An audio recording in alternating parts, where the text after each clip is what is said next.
Est-ce que vraiment aucun animal ne meurt pour produire de la viande artificielle? Et le fait de manger des tumeurs, est-ce une alternative saine pour son propre corps et pour l'environnement?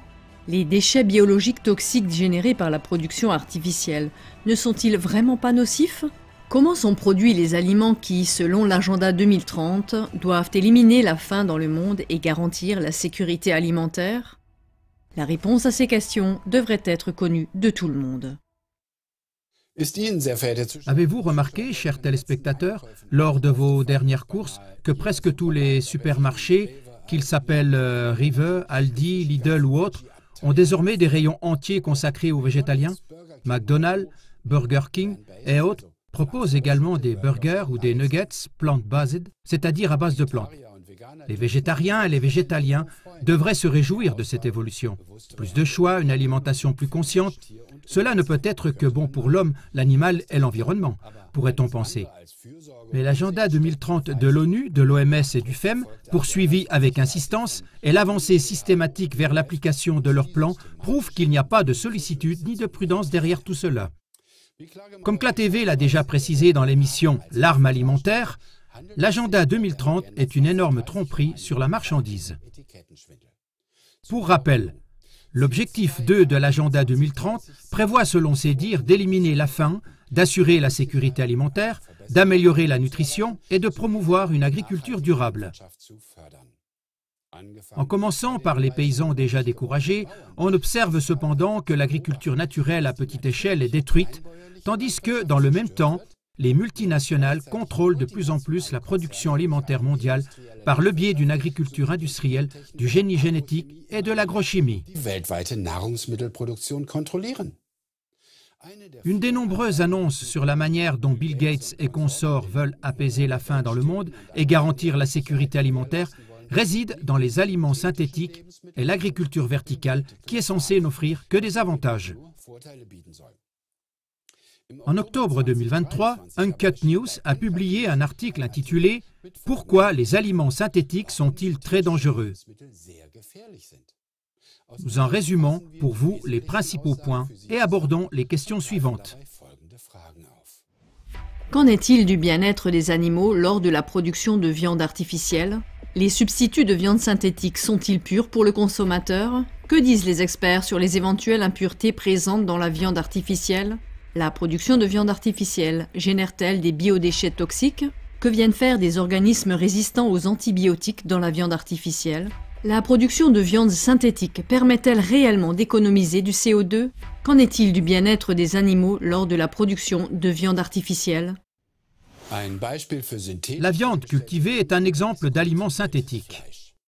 Les partisans de ce substitut de viande insistent sur le fait que ce produit n'est pas de la viande artificielle, mais de la vraie viande, à la seule différence qu'il ne nécessite pas l'abattage d'un animal pour sa production.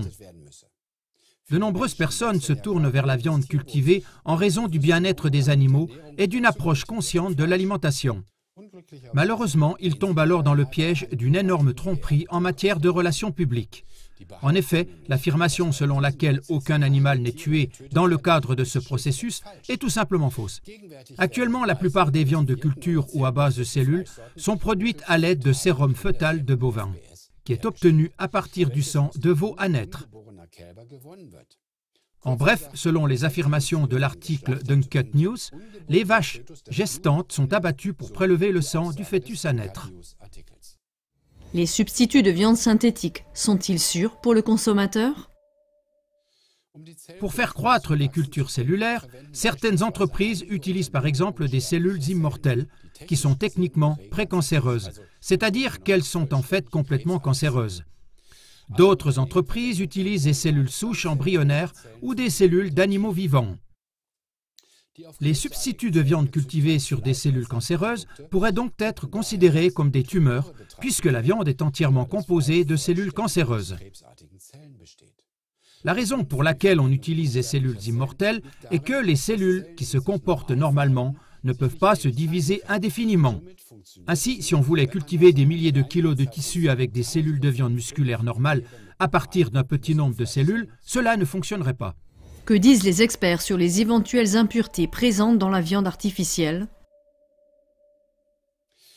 En ce qui concerne la sécurité, on pourrait également argumenter que la viande de bœuf naturelle pourrait être contaminée lors de la transformation, de l'emballage, du transport, du stockage ou pendant le processus de cuisson. Et de même, dans le cas de la viande cultivée, chaque ingrédient et chaque étape de transformation présente un potentiel de contamination. Et chacun des centaines d'ingrédients pourrait avoir des effets toxiques, seuls ou en synergie. Une analyse approfondie des données disponibles, publiée en mai 2023 par l'Organisation des Nations Unies pour l'alimentation et l'agriculture, et un groupe d'experts de l'OMS, a conclu qu'au moins 53 risques potentiels pour la santé sont associés à la viande cultivée en laboratoire. Il s'agit notamment de la possibilité de contamination par des métaux lourds, des microplastiques, des nanoplastiques et des produits chimiques, des additifs allergènes, des composants toxiques et des antibiotiques. Cela vaut également pour les produits de substitution à base de plantes déjà disponibles dans le commerce. À cet égard, il convient de souligner que même les produits déclarés comme végétaux ne sont absolument pas sains. Ils sont eux aussi fabriqués à grand renfort de produits chimiques et contiennent entre autres des quantités inquiétantes d'huile minérale. La production de viande artificielle génère-t-elle des biodéchets toxiques?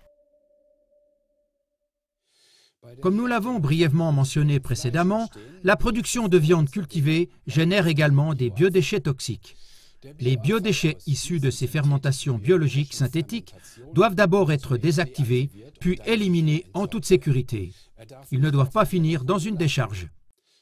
Chers téléspectateurs, il faut prendre le temps de réfléchir à ce qui suit.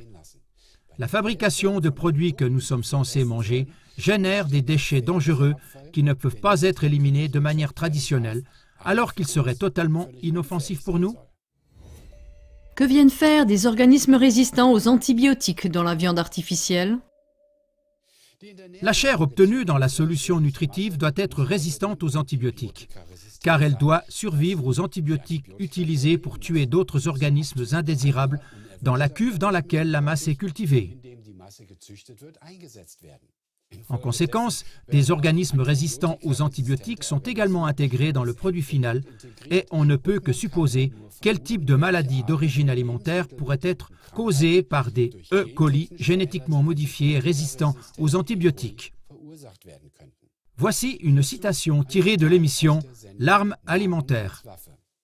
Parallèlement, Gates investit beaucoup d'argent dans la recherche et la modification du microbiome, un écosystème complexe composé de bactéries, de champignons, d'archéobactéries et de virus qui, sous le terme général de flore intestinale, contrôlent de manière déterminante les processus digestifs et exercent une grande influence sur le développement mental et physique d'un enfant, en particulier au cours de sa première année de vie. La production de viande synthétique permet-elle réellement d'économiser du CO2 ? On prétend également que la viande cultivée et les autres aliments synthétiques sont plus respectueux de l'environnement. Cela aussi est incorrect. Non seulement la production génère des déchets spéciaux, mais en plus, l'industrie de la viande de laboratoire produit 4 à 25 fois plus de CO2 que l'élevage traditionnel. Cette information est destinée à ceux qui croient encore à l'arnaque du CO2, car tout cet agenda concernant la sécurité alimentaire, etc., repose sur un mensonge concernant le CO2, qui justifie la prétendue nécessité de réduire l'agriculture naturelle. Dans d'autres émissions, CLA TV a abordé la question des vaches tueuses de climat ainsi que celle du Green Deal. Comme nous venons de le voir avec l'agenda 2030, il est difficile pour les agriculteurs de bien nous nourrir, nous la population qui dépend d'eux, et encore moins de maintenir leur existence. Comme vous l'avez vu, les aliments synthétiques et transformés ne sont pas promus dans un réel souci de durabilité. Non, la biologie synthétique est recherchée pour mettre en place un énorme mécanisme de contrôle. Ceux qui détiendront toute la production alimentaire synthétique domineront littéralement le monde. Voici une citation de Henry Kissinger à ce sujet. Celui qui contrôle l'approvisionnement alimentaire contrôle les gens. Celui qui contrôle l'énergie peut contrôler des continents entiers. Celui qui contrôle l'argent peut contrôler le monde. C'est également Kissinger qui, en 1974, a rédigé un document stratégique secret pour le Conseil de sécurité nationale dans lequel il déclarait, en d'autres termes, que la nourriture était un instrument de puissance nationale. En bref, les mondialistes possèdent et contrôlent déjà la majeure partie des produits agricoles naturels cultivés dans le monde aujourd'hui. En remplaçant les véritables aliments d'origine animale par des alternatives protéinées brevetées et produites en laboratoire, on se dirige vers un pouvoir sans précédent sur la population mondiale. On sait également que la consommation d'aliments ultra transformés contribue aux maladies et le bénéficiaire est bien entendu Big Pharma. Pendant de nombreuses décennies, l'industrie alimentaire a encouragé les maladies chroniques qui sont ensuite traitées par des médicaments plutôt que par une meilleure alimentation. Notre nourriture originelle est pourtant une création parfaite et, sous sa forme naturelle, elle est adaptée à 100% aux besoins de tous les êtres vivants. Et si Bill et consorts y touchent, ils nous créent un buffet diabolique de Frankenstein avec un arrière-goût écœurant. Toutefois, à CLA TV, nous serions volontiers prêts à suivre les mondialistes, Big Pharma et les profiteurs de l'agenda 2030 sur une période d'expérimentation plus longue, afin qu'ils puissent nous prouver dans leur propre chair quels sont les avantages de leurs produits. Merci de diffuser cette émission et de rester avec nous pour que les projets de l'agenda 2030 pour les peuples du monde puissent être mis à jour et ainsi déjoués. Ensemble, brisons le mur de la complexité et de l'ignorance. Wir wollen den Great Reset, ja den Great Reset, wollen den Great Reset testen an euch. Für 20 Jahre oder mehr und dann sehen wir weiter, ob sich das wirklich lohnt. Wir wollen alles an euch testen, von der Impfung bis zum Essen. Ihr legt uns sogar Insekten zum Fraß vor. Wir wollen alles an euch testen, von der Impfung bis zum Essen. Und dann sehen wir, was habt ihr mit uns vor. Wir wollen den Great Reset, ja den Great Reset. Wollen den Great Reset testen an euch. Für 20 Jahre oder mehr und dann sehen wir weiter, ob sich das wirklich lohnt. Wir wollen den Great Reset, ja den Great Reset. Wollen den Great Reset testen an euch. Für 20 Jahre oder mehr und dann sehen wir weiter, ob sich das wirklich lohnt.